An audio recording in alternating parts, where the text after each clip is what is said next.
শরীরে দাউ দাউ করে জ্বলছে আগুন, সেই অবস্থায় ছুটছে যুবক। হাওড়ার ডুমুরজলা রিং রোডে হাড় হিম করা দৃশ্যে শোরগোল পড়েছে, কিন্তু বছর 23-24-এর যুবকের ধারে কাছে যেতে কেউ সাহস দেখায়নি। শেষমেশ স্থানীয় কয়েকজন বাসিন্দা দূর থেকে জল ছুঁড়ে আগুন নেভান, কিন্তু ততক্ষণে শরীরের 80% পুড়ে গিয়েছে। খবর পেয়ে ঘটনাস্থলে পৌঁছয় চ্যাটার্জিঘাট থানার পুলিশ।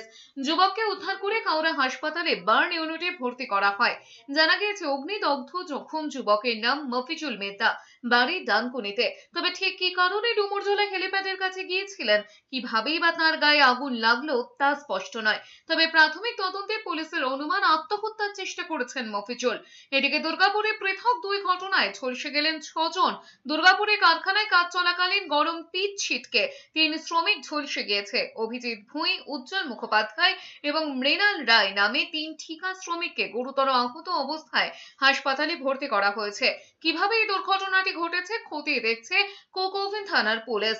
আমাদের স্টেশনের ওল্ড স্টেশনে পিচটা দেয় তো ঢালাই, 20 টাকা দেয়, তখন তোমার ওই কুচকি পড়ে যায়, গরম পিচ পড়ে গিয়ে উপর থেকে নামতে গিয়ে পাটা ভেঙে গেছে।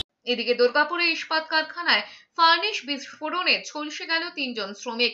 বারিদ বরুণ ঘোষ, আমরার বাসিন্দা শেখ রাজক আলী, শেখ ইমরান দুর্ঘটনায় জখম হয়েছেন। তড়িঘড়ি 3 শ্রমিককে ইস্পাত হাসপাতালে নিয়ে যাওয়া হয়। খবর পেয়ে ইস্পাত হাসপাতালে যান শ্রমিক সংগঠনের সদস্যরা। দুর্গাপুর স্টিল প্ল্যান্টে ব্লাস্ট ফার্নিসে ওখানে একটি মল খোলা হচ্ছিল রিপেয়ারিং শপে, তো সেটা খুলতে গিয়ে ওখানে একটা ব্লাস্ট হয় এবং এতে 3 জন আহত হয়। বারবার এই ঘটনা হচ্ছে। আমরা ডিএসপি ম্যানেজমেন্টে কর্তৃপক্ষকে আমরা আগামীকাল তাদের সঙ্গে আমরা বসবো এবং এই ব্যাপারটা যাতে দৃঢ়তার সঙ্গে সেফটিটা দেখা হয় এই বিষয়ে আমরা ম্যানেজমেন্টকে চাপ দেবো।